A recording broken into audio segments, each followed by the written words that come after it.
정확히 15일 정도 남겨놓은 것 같습니다. 오늘이 15일인데요. 지난 한 해 동안 살아온 우리 자신의 모습을 돌아보면 어떤 생각이 드십니까?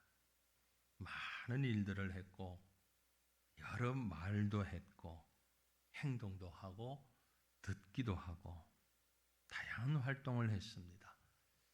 이 시점에서 어떤 부분이 과하거나 혹은 모자라거나 했는지 나름의 결산을 한번 해보면 좋겠습니다. 지난 한 해 동안 살아온 내 시간들 가운데 무엇을 좀 더 했으면 좋았을 걸, 무엇을 좀 뺐으면 좋았을 걸, 어떤 게 있습니까? 뭘 좀 뺐으면 좋겠다 하니까 대뜸 하는 말이 뱃살요. 분위기 깬 그런 말 말고 뭘 더 하고 뭘 뺐으면 좋겠습니까? 특별히 하나님 앞에서 사람들 앞에서 부끄러운 부분이 없었는지, 또 내어놓고 자랑할 만한 부분은 어떤 것이 있었는지 조용히 한번 돌아볼 수 있기를 원합니다. 대부분 우리 성도들은 자랑거리도 물론 있겠습니다만은 부끄러운 부분도 많이 있을 겁니다. 하나님 앞에서 또 사람 앞에서. 그런데 사실 우리가 부끄러워하는 많은 것들 가운데는 그렇게 부끄럽지 않아도 되는 것들을 부끄럽다고 생각하는 일들이 참 많이 있어요.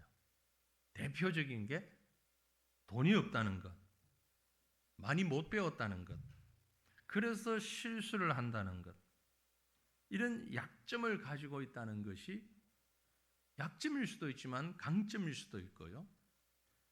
그것이 부끄러울 수도 있지만 반대로 아주 자랑스러울 수도 있습니다.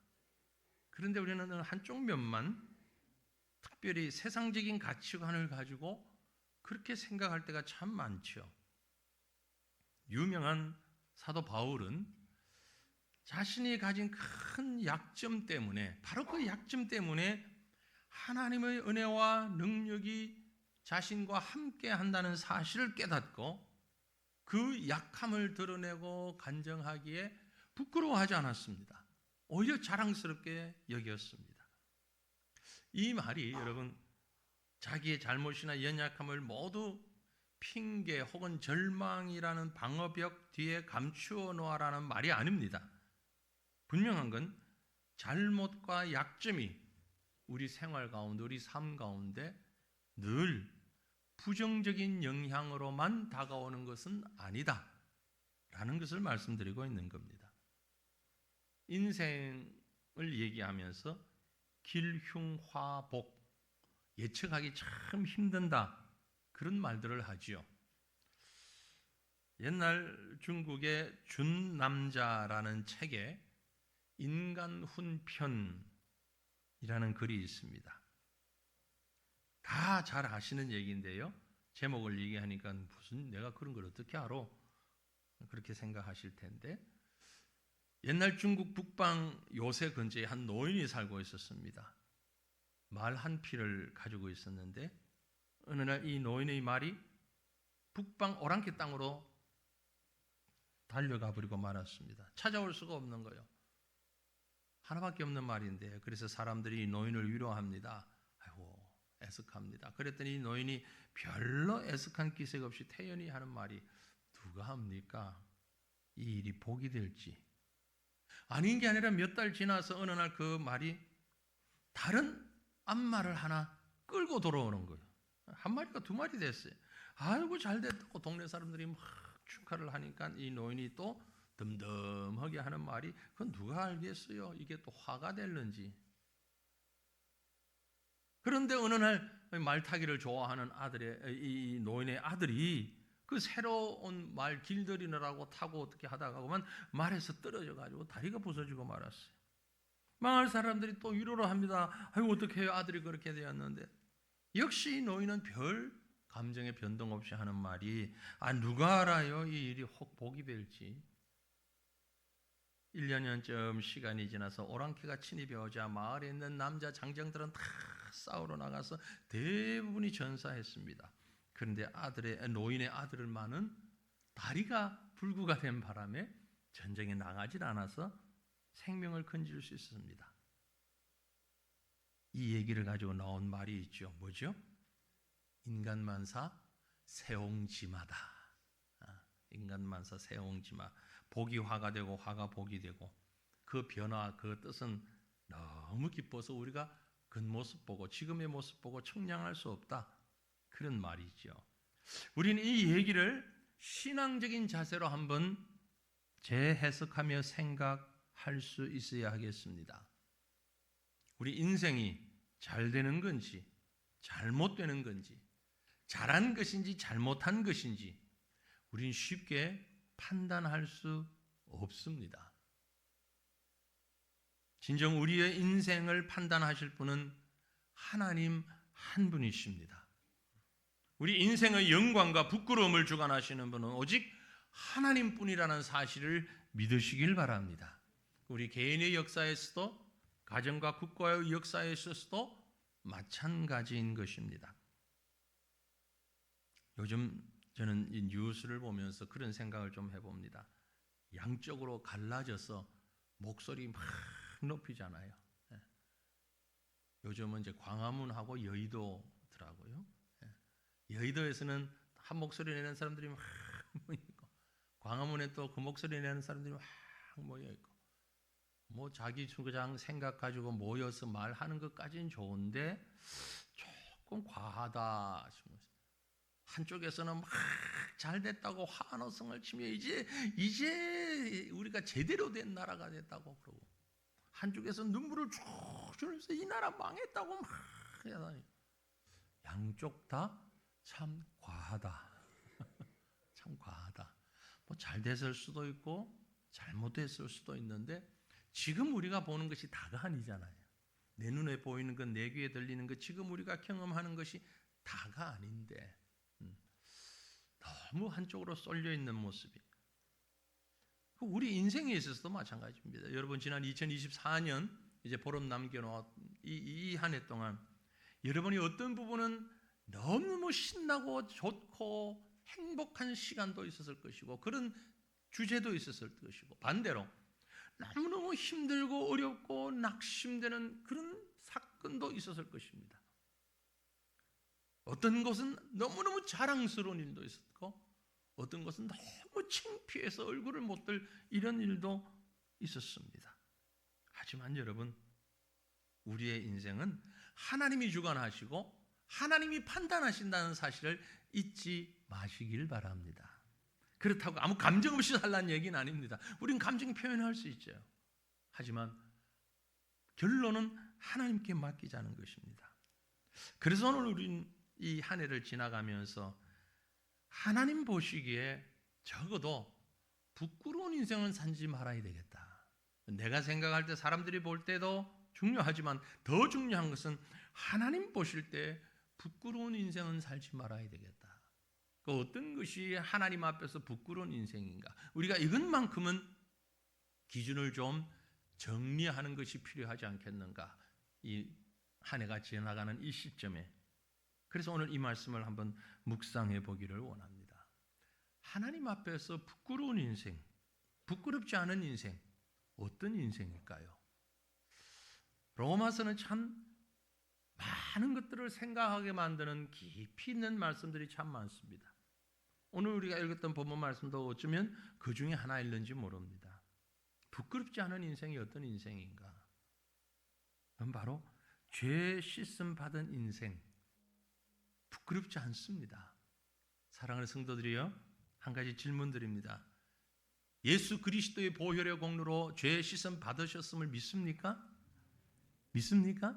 그렇다면 우리는 부끄럽지 않은 인생입니다. 돈이 없다고요? 건강이 없다고요? 용기가 없다고요?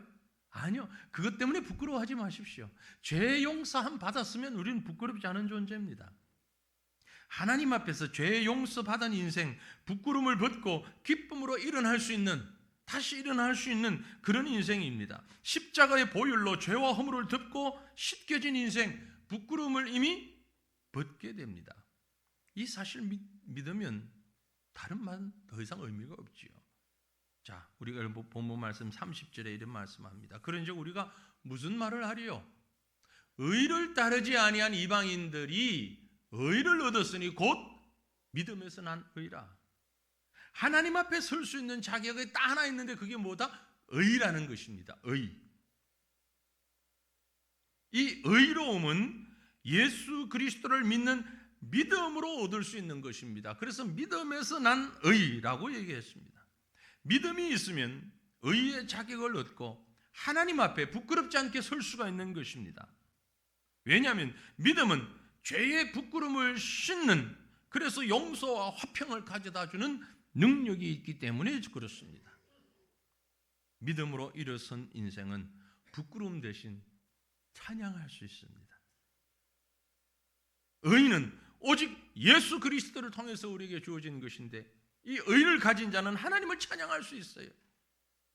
많은 유대인들이 예수님을 제쳐놓고 율법적인 의, 자기 공로의 의를 이루려고 했지만 모두 헛것이었습니다. 유대인이기 때문에 자랑스럽고 이방인이기 때문에 부끄러운 것이 아니라는 겁니다. 의로운 행위를 했기 때문에 자랑스럽고 나는 별로 한 게 없으니까 부끄러운 것이 아니라는 것입니다. 혈통도 행위도 부끄러움과 자랑의 경계에 있는 기준이 아니고 오직 복음입니다. 복음을 모르기 때문에 부끄러운 것이고 복음을 알기 때문에 부끄럽지 않은 것입니다. 여러분 복음을 아십니까? 복음을 믿으십니까? 하나님 앞에서 복음은 바로 우리를 하나님 앞에 세우는 것입니다. 유교, 불교, 세상 어떤 종교, 어떤 철학이 예수님을 제쳐놓고 예수님 피해서 무언가 의를 이룰 수 있다는 노력을 하고 애써보지만 그 결과는 하나님 심판대 앞에 서서 부끄러울 뿐입니다. 유대인들이 대표적으로 의를 쫓았습니다. 의롭게 살려고 애를 썼습니다. 하지만 그들은 실패했습니다. 왜냐하면 하나님 앞에서 부끄러움을 당할 수밖에 없는, 하나님 앞에서 부끄러움을 면하게 되는 그리스도의 의가 없었기 때문이죠. 하지만 누구든지 어느 민족이든지 어느 혈통이든지 예수를 구주로 영접하고 믿으면 영광스러운 백성이 되는 것입니다. 하나님 앞에 설 수 없던 죄인이 그러한 이방인들이 의의 능력으로 주님 주시는 의로 하나님 앞에 설 수 있게 된 것이에요. 그래서 성경은 분명히 힘있게 말씀하십니다. 주 예수를 믿으라. 그리하면 너와 내 집이 구원을 받으리라. 이게 바로 예수 그리스도의 의를 얘기하는 거예요. 예수 그리스도를 믿는 자는 온 집이 구원받았기 때문에 하나님 앞에 설 수 있는 것입니다. 이 말씀이 그대로 이루어진 곳 중에 하나가 바로 우리가 사는 이 땅 한국이라는 땅입니다. 지금 눈앞에 일어나는 혼란한 상황들만으로 우리가 받은, 이 나라가 받은 하나님의 은혜를 잊지 마시기를 바랍니다. 야, 이제 끝나서 우리 별거 아니야. 아닙니다. 아니에요. 지금 조금 혼란한 모습이 있다 할지라도 하나님께서 우리나라에 믿음의 복을 주셨다는 사실은 잊지 마시기를 바랍니다. 한국 교회가 그동안 세계가 놀랄 만큼 부흥이 일어났고 그 바탕에는 선교사님들을 통해서 주신 복음의 능력이, 그 헌신이 뿌리를 내리고 있습니다. 제가 한번 보니까요, 그런 통계가 있어요. 1945년 해방이죠. 1945년 이전에 이 한국 땅에 들어온 선교사가 몇 명이었을까? 몇 명 정도 될 거라고 생각하십니까? 여러분이 아는 선교사 이름 몇 사람 되고 나면 뭐 선교사 그때야 별로 없었겠지. 아닙니다. 해방 이전까지 우리 땅에 들어온 선교사 공식적인 통계가 1,502명이에요. 외국 선교사들이 이 땅에 복음 전하러 들어온 사람이 이 조그마한 땅에 1,500명이 넘는 선교사님들이 이 땅에 들어왔습니다. 이걸 당시 우리나라 인구 비례해서 오늘날 다른 우리가 선교하는 많은 선교사들이 가 있는 나라 인구 비례해 보면 월등히 높은 숫자예요. 요즘도 이만큼 숫자의 선교사를 보내지 않아요. 못해요. 한 나라에 집중해서 그 나라 인구가 요것밖에 안 되는데 놀라운 일입니다. 그런 이 나라가 이제 복음을 받는 피선교 국가에서 선교하는 국가로 발전했잖아요. 작년 2023년 한국 선교사 현황은 174개국에 전 세계 174개국에 한국 국적의 선교사 21,917명이 나가 있습니다. 옛날엔 더 많았는데 아니요. 옛날 숫자가 허수가 많기 때문에 다 정리를 해보니까 조금씩 완전히 내려갔다가 다시 조금씩 상승하고 있는데 21,917명 장기 선교사, 451명의 단기 선교사, 거기다가 놀라운 것 한국 교회와 선교단체가 보낸 외국 국적 선교사, 우리나라 사람이 아닌데 우리나라가 보낸 파송한 선교사가 950명 가까이 돼요. 그래서 도합 한국 교회가 보낸 선교사가 22,500여 명 전 세계를 향해 보내었고 활동하고 있다는 거예요. 복음이 이렇게 변화시켜 나왔습니다. 나라의 어지러움 때문에 우리 성도들의 마음도 좀 우울할 것 같아서 제가 어깨 힘 좀 들어가라고 이 통계를 일부러 인용을 합니다. 우리는 여전히 죽지 않았다. 하나님이 이 민족을 사랑하신다. 이런 숫자보다 더 중요한 건요, 우리 모두의 가슴에 전 세계의 영혼들을 품고 그들에게 죄 씻음의 복음을 들려주어서 그들로 하여금 하나님 앞에서 부끄럽지 않은 영혼들로 서게 하는 일에 쓰임받고 있다는 사실입니다. 우리 자신이 또 우리를 위하여 많은 사람들이 하나님 앞에 부끄럽게 되지 않기를 원합니다. 하나님께서 이 과천 땅에 귀한 우리 새과천교회를 허락해 주셨습니다. 다 보시고 아시는 것처럼 과천이 변하고 있습니다. 인구가 증가하고 많은 젊은 세대들이 몰려오고 있습니다. 왜 하나님께서 이 땅에 우리 교회를 주셨고 이 영혼들을 부르시는가? 그들을 부끄럽지 않은 인생으로 만드는 일에 저와 여러분을 사용하시기 위함인 줄로 믿으시길 바랍니다. 하나님은 우리를 그렇게 쓰시기를 원합니다.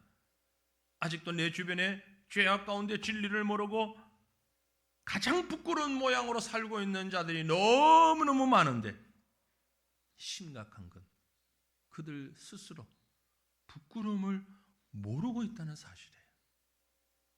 이 얼마나 안타깝습니까? 그러므로 사랑하는 성도들이 우리 먼저 부끄럽지 않게 사십시다. 나아가 내 주변의 영혼들이 부끄럽지 않게 살 수 있도록 도와주는 이 귀한 사명 감당할 수 있는 저와 여러분 되시기를 주님 이름으로 축원합니다.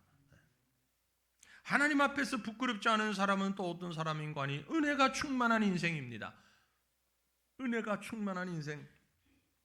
하나님의 은혜를 깨닫고 그것에 대해 무한한 감사를 가지고 사는 인생, 부끄러움 대신 위로가 있지요. 오늘 말씀 31절 32절을 봅니다. 의의 법을 따라간 이스라엘은 율법에 이르지 못하였으니 어찌 그러하냐? 이는 그들이 마음을 의지하지 않고 행위를 의지함이라 부딪힐 돌에 부딪혔느니라. 무슨 말입니까? 인간의 노력, 인간의 공로가 대단해 보여도 예수를 믿지 않는 행위는 결국 무익하며 오히려 해가 된다는 것입니다. 노력한 것이 더 큰 해로 다가온다는 거죠. 유대인들은 의의 법, 율법을 쫓아갔습니다. 많은 유대인들이 의의 법을 찾기 위해서 무엇을 했는가 하니 율법을 따라갔어요. 그것이 그들의 노력으로 완성해 보려고 했던 모습입니다. 노력을 가지고 의를 한번 만들어 보려고 했던, 이건 마치 실체는 붙잡지 않고 그림자를 밟은 꼴입니다. 그림자 놀이 하듯 그림자 밟으려고 애쓴 꼴입니다. 율법은 예수님의 구원 운동의 그림자라고 볼 수 있어요. 짐승을 가지고 드리는 제사, 온갖 인간적인 규율, 지키면서 그 안에 담긴 실체, 즉 예수님과 그분의 복음은 정작 붙들지 않았던 것입니다. 우리도 이런 생활 지금 하는 분들 많이 있습니다. 열심히 교회 다니고 성경도 보고 예배도 드리고 기도도 하는데 사실 그림자만 붙드는 신앙생활을 하는 자들이 있다는 거죠.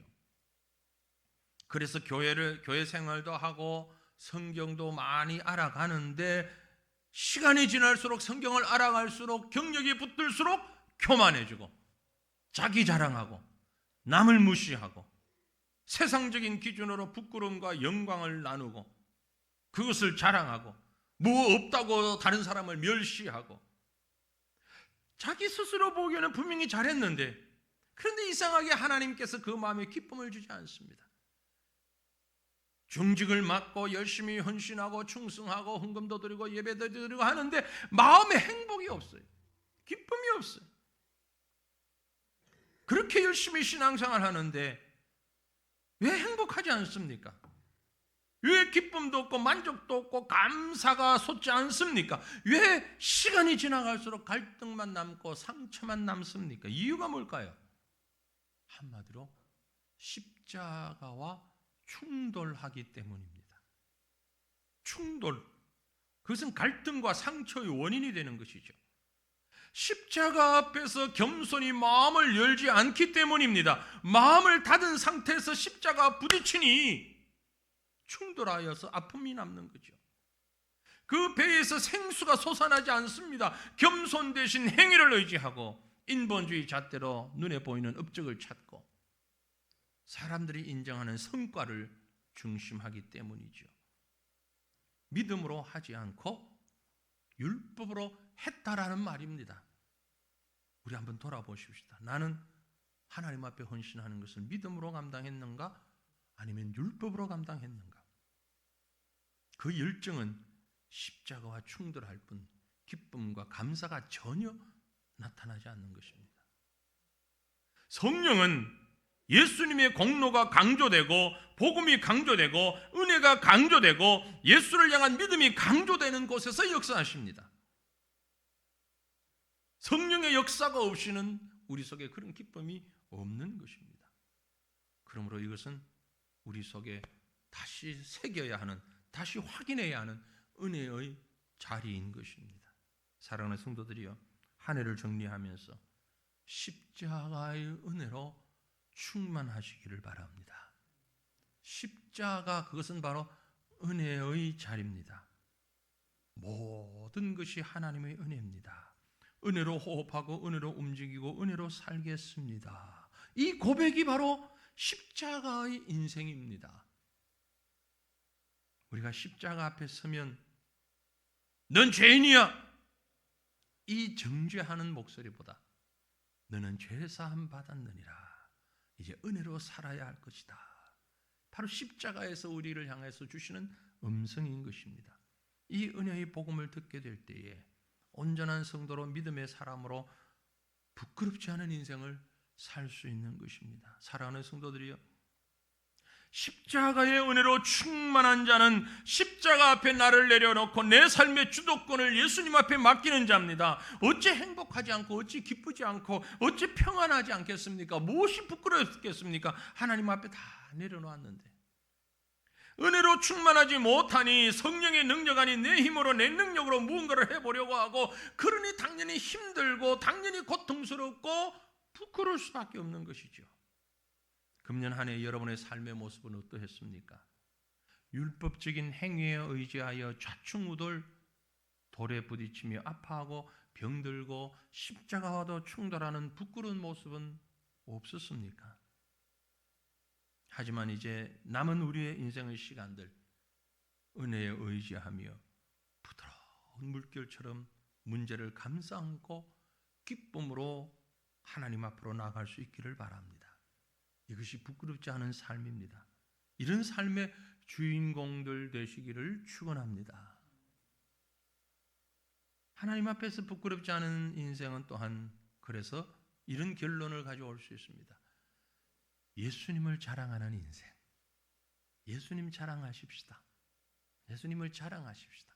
예수님을 걸림으로 생각하지 마시고 예수님을 우리에게 주어진 짐으로 생각하지 마시고 자랑으로 생각하며 나아가십시다. 본문 33절에 기록된 바 보라, 내가 걸림돌과 거치는 바위를 시온에 두노니 그를 믿는 자는 부끄러움을 당하지 아니하리라 함과 같으니라. 우리 성도들이 이 말씀 볼 때 상당히 해석하기 어렵겠다라는 생각을 가집니다. 무슨 말인지 아시겠어요? 이 말이 무슨 뜻인지. 제가 말씀을 준비하다가 가끔 이런 말씀인데, 야, 이거 우리 성도들이 몇 번 읽는다고 이해할 수 있는 말씀은 아니겠구나. 기록된 바 보라, 내가 걸림돌과 거치는 바위를 시온에 두노니 그를 믿는 자는 부끄러움을 당하지 아니하리라. 그럼 여기 걸림돌과 거치는 바위는 뭘 얘기하는 겁니까? 뭐예요? 걸림돌, 거치는 바위, 이게 도대체 뭘 얘기합니까? 이 33절 말씀을 보면서 제가 그런 표현을 한번 찾아봤습니다. 경고성 은유적 표현. 경고성 은유적 표현. 맞는지는 모르겠습니다만 제가 고민해 보니까 그런 표현이 될 것 같아요. 여기 걸림돌과 거치는 바위는요, 바로 예수님이에요.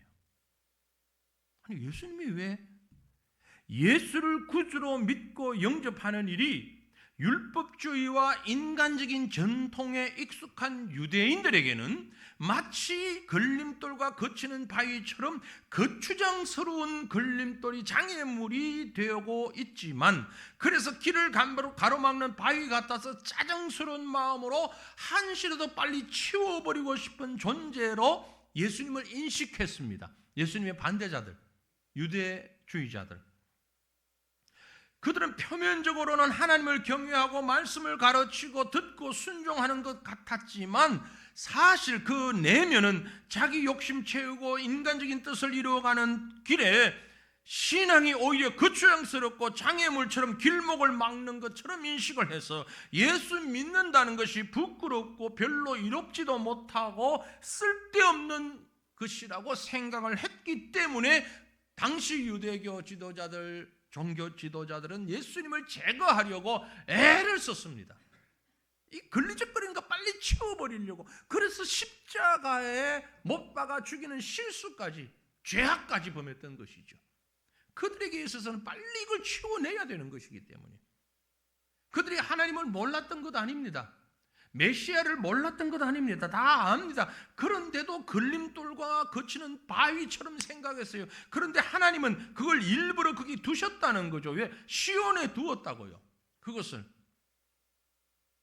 메시아를 기대하고 선포하고 증거해야 마땅한 자들이 오히려 예수님을 부끄러워하고 걸림돌로 인식하고 있는 것이 얼마나 정말 부끄러운 일입니까?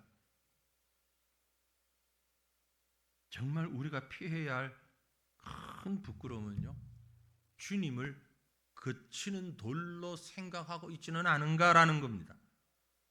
좀 더 노골적으로 표현하면, 여러분 예수 믿는 것이 힘들고 거추장스럽고 번거로운 그런 마음을 가지고 있지는 않은가라는 겁니다. 아이고, 또 주일이야. 뭔 주일이 이렇게 빨리 다가와. 7일 만에 한 번 오는 거 맞아? 사흘 만에 한 번 주일인 것 같아. 또 교회 가야 돼? 아이, 교회는 한번 가면 되지 뭘 자꾸 오래. 그래서 등록도 안 하려고 했는데 찾아와가지고 막 돈 내밀면서 등록하라 그래서 적었더니 이거 번거롭게 구역에서 와라, 전도에서 와라 그러고 한 주 안 나가면 왜 안 나왔냐 그러고 귀찮았어. 이런 마음 없으세요? 내가 괜히 예수를 믿어가지고 뭐 집사라고, 내가 뭐 집사가 뭔지도 모르는데 날 보고 집사래. 그러면서 집사가 이런 일을 해야 된다는데 내가 그거 할 시간 어디 있어? 지금 바빠 죽겠는데 딴 것도 할 많은데. 왜 권사 직분은 나한테 줘가지고 누가 한다 그래서 맡겨가지고 말이야. 이것도 못하고 저것도 못하고 이거 해라 저거 해라 했는데 괜히 마음에 찔린 양심만 가책을 끼고 일도 못하는데 직분은 줘가지고. 너무 제가 여러분 전곡을 찔렀나요? 보이지 않는 마음을 너무 드러냈나요? 그게 바로 예수님을 거치는 돌로 생각하는 자세인 거예요. 얼마나 부끄러운 겁니까? 여러분, 우리가 정말 피해야 할 부끄러운 건요, 정말 부끄러운 건 뭔 줄 아세요? 마지막 날 예수님께서 우리를, 난 너 모르는데? 예수님이 우리를 모른다고 하시는 겁니다. 마지막 심판날 사람들이 하나님 앞에 서서 주여 주여, 내가 귀신도 쫓아내고 내가 능력도 많이 행했고 내가 설교도 많이 했고요, 내가 교회에서 이직분도 가졌고요, 이것도 했고 저것도 했는데요, 하나님이 누군지 저 모르시겠어요? 저 모르시겠어요? 주님이 분명히 말씀하셨어요. 마태복음 7장 23절에 그때에 내가 그들에게 밝히 말하되 내가 너희를 도무지 알지 못한다. 그런데 누구세요? 불법을 행하는 자들아, 떠나가라. 예수님 나예요. 나 이목사라고요. 나 매주 설교하던 그 이목사라고. 아니, 나 세과천교회 장로, 세과천교회 권사라고. 나 모르겠어요. 나 모르겠는데요. 불법을 행하는 자야, 떠나가라. 여러분, 만약 그날 그 자리에서 이 소리를 듣는다면 얼마나 부끄러운, 얼마나 창피한 일이겠습니까? 후회한들 소용없어요. 그런데 오늘 말씀, 본문 말씀 33절에 보면 마지막 부분에 그를 믿는 자는 부끄러움을 당하지 아니하리라. 그를 믿는 자는 부끄러움을 당하지 아니하리라. 언제까지 아멘 안 하시고, 여기에서도 아멘 안 하면 부끄러움 당하는 게 당연합니까? 그를 믿는 자는, 예수를 믿는 자는 부끄러움을 당하지 아니하리라. 부끄러움을 당하지 아니하리라는 말의 원문을 직역을 해보니까 모욕을 당하지 않을 것이다 그랬어요. 단순히 소극적인 부끄러움이 아니고 모욕은 좀 더 적극적인 것이, 모욕을 당하지 않을 것이다. 사랑하는 성도들이요, 여러분이 성도라면, 크리스찬이라면, 예수를 구주로 고백하는 믿음의 사람이라는 사실을 부끄러워하지 마시길 바랍니다. 숨기고 싶으십니까? 혹이라도 그런 마음이 조금이라도 있다면 그 자체가 정말 부끄러운 마음이라는 걸 깨달으시길 바랍니다. 예수 믿는 것이 우리 신앙의 걸림돌이 결코 아니어야 합니다. 아니, 아닙니다. 고린도전서 1장 23절에 기록하기를 우리는 십자가에 못 박힌 그리스도를 전하니 유대인에게는 그리끼는 것이요, 뭐가? 십자가에 못 박힌 그리스도가 유대인들에게는 그리끼는 것이고 이방인에게는 미련한 것이라고 생각한다라는 것이죠. 예수를 모르는 사람들에게, 또 예수를 알지만 율법적으로 살아가는 사람들에게는 그리끼는, 거치는 돌이고, 예수를 모르는 사람들에게는 미련한 것이라고 생각할지 모르지만, 이 말씀 조금 더 뒤에 나가서 27절에 보면 그러나 하나님께서 세상의 미련한 것들을 택하사 지혜 있는 자들을 부끄럽게 하려 하시고, 예수 믿는 사람들 향해서 미련한 짓 한다고 말하는 그 사람들을 부끄럽게 하려고 하시고, 세상의 약한 것들을 택하사 강한 것들을 부끄럽게 하려 하시기 위하여 저와 여러분을 부르셨다는 사실을 믿으시길 바랍니다. 우리는 이 부르심을 받고 살아가고 있는 자들입니다.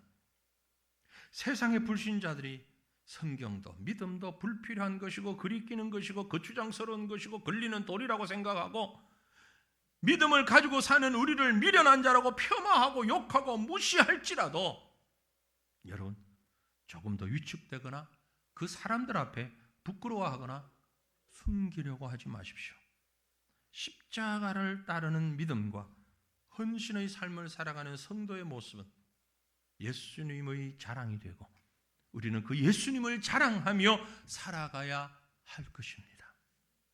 자랑은 나쁜 것 같지만 사실 인간의 본능입니다. 우리 모두 자랑에게, 누구에게나 자랑거리 하나씩은 있죠. 아니, 더 많이 있습니다. 어떤 사람은 돈과 명예를 자랑하고 가문과 권력과 학위를 자랑하고, 어떤 사람은 인생 경험을 자랑하고 지식과 지혜를 자랑하고 가문과 자녀를 자랑합니다.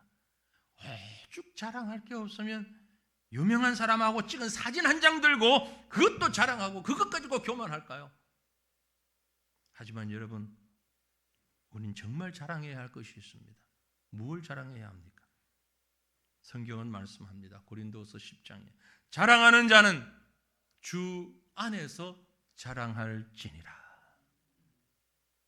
누구든 참된 성도라면 자기 자신을 자랑하기보다는 나를 통하여 섭리하시고 일하시는 주님을 자랑하라는 것입니다. 주 안에서 자랑하라는 겁니다. 이보다 더 큰 자랑 없습니다. 여러분, 전도 어떻게 해야 합니까? 다른 것 없어요. 내가 믿는 예수를 자랑하면 되는 거예요. 오래전에 미국 로스앤젤레스의 어느 한 한인 안경점이 TV에 광고를 했는데 아주 광고가 멋졌어요. 그래서 많이 상을 받고 큰 그 광고 업계에 상을 받고 큰 히트를 쳤던 광고가 됐답니다. 안경점이 광고를 어떻게 했을 것 같습니까? 사장이 나와가지고 제가 아는 건 안경밖에 없습니다. 그 말 한마디 했어요. 딴 거 없어요. 제가 아는 건 안경밖에 없습니다. 그해 최고의 광고상이었습니다. 여러분, 안경점에서 안경밖에 모른다는데 그보다 확실한 안경점이 어디 있어요? 그렇잖아요. 뭐 안경점 사장이 나가가지고 컴퓨터 잘한다고 자랑하겠어요? 밥 잘 먹는다고 자랑하겠어요? 나 아는 건 안경밖에 없습니다. 그거예요. 예수 믿는 사람의 가장 유일하고 가장 큰 자랑은 뭐예요? 예수님이에요. 그것만 자랑하면 되는 거예요. 바울은 예수님 만나기 전에 자신이 이스라엘 족속이요 베냐민 지파요 히브리인 중에 히브리인이요 율법으로는 바리새인이었던 걸 자랑했어요. 하지만 예수 만난 뒤 바울은 십자가에 못 박혀 돌아가신 예수 그리스도만 자랑했습니다. 내게는 우리 주 예수 그리스도의 십자가 외에는 결코 자랑할 것이 없나니 그리스도로 말미암아 세상이 나를 대하여 십자가에 못 박고 내가 또한 세상을 대하여 그리하리라. 십자가밖에는 내가 자랑할 게 없다. 예수님밖에는 자랑할 게 없다. 예전에 자랑으로 삼았던 모든 것 잃어버리기를 원했고 심지어 배설물로 여겼고, 그래서 바울은 예수 그리스도를 얻기에 간절히 원했고 그리스도만이 자신의 모든 것이라고 고백하고 있는 것입니다. 여러분, 여러분의 자랑은 뭡니까? 과천에 아파트, 큰 아파트 가지고 있는 게 자랑입니까? 아니, 몰랐지? 나는 저기 땅도 있어? 저기 산이 내 산이야? 그거 자랑하십니까? 아, 나는 어디서 공부를 해서 지금 내가 안 밝혀서 그렇지. 나 옛날에 누구누구하고 공부했어. 그게 자랑입니까? No, 아니에요. 우리는 예수 자랑하십시다. 예수 자랑해야 돼요. 예수님만 자랑하는 자는 자연스럽게 겸손할 수밖에 없어요. 예수밖에 자랑할 게 없는데, 다른 거 자랑할 게 없는데 어찌 겸손하지 않을 수 있습니까? 그런데 여러분, 그렇게 겸손하게 되면 주님은 우리를 회복시키십니다. 어떤 회복이죠? 우리를 겸손하게 하시고 합력하여 선을 이루도록 은혜 위에 은혜를 더하십니다. 그래서 비로소 병과 가난과 실패와 좌절과 지금까지 하나님 앞에서 제대로 행하지 못했던 모든 것들까지도 다 내려놓고 그리스도만 자랑하는, 그리스도만 내 앞에 서게 되는 그런 인생이 되는 것입니다. 사랑하는 성도들이여, 한 해를 보름 남겨놓은 이 시점에서 지난 시간들 속에 우리의 부끄러운 모습을 정리하고 되돌아보고 진정한 자랑을 회복하는 은혜가 함께 있기를 바랍니다.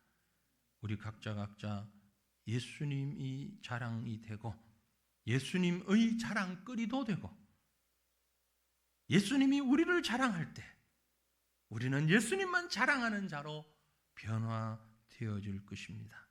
죄 씻음 받아 믿음으로 의인으로 하나님의 백성 된 것, 그로 인한 충만한 성령의 은혜가 우리로 하여금 예수님을 자랑하는 일이 최고의 기쁨이 되는 그런 성도로 세워지기를 원합니다. 십자가를 부끄러워하지 않고 십자가를 지신 예수님을 자랑하는 남은 시간 저와 여러분의 삶이 될 수 있기를 우리 주님의 이름으로 축원합니다. 우리 함께 기도하기를 원합니다. 네, 말씀 앞에서 우리를 돌아보며 지난 시간들을 돌아보며 주님만 자랑하는, 그래서 세상에 다른 것들 때문에 부끄러워하지 아니하는 우리의 믿음이 우리의 삶이 되게 해달라고 이 시간을 우리 간절한 마음으로 주님 앞에 통성으로 고백하며 기도합니다. 거룩하신 하나님 은혜를 감사합니다.